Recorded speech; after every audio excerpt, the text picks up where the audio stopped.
और अब कुछ खबरें शोबिस की दुनिया से। पाकिस्तान शोबिस इंडस्ट्री की मारूफ और खूबरू जोड़ी अदाकार मुनीब भट्ट और अदाकारा एमन खान के यहाँ तीसरी बेटे की पैदाइश हुई है। Photo and video sharing app Instagram पर अदाकार ने अपने चाहने वालों के साथ यह खुशखबरी शेयर कर दी। अदाकारा ने न सिर्फ नन्ही शहजादी की आमद की खबर दी बल्कि इसकी तारीख, पैदाइश और नाम भी बता दिया।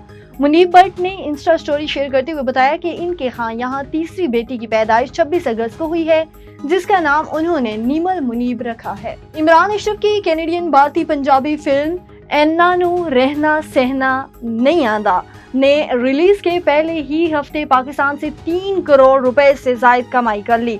इन्ना नू रहना सहना नहीं आंदा को रवा माह 22 अगस्त को पाकिस्तान समेत दीगर ममालिक में रिलीज किया गया है।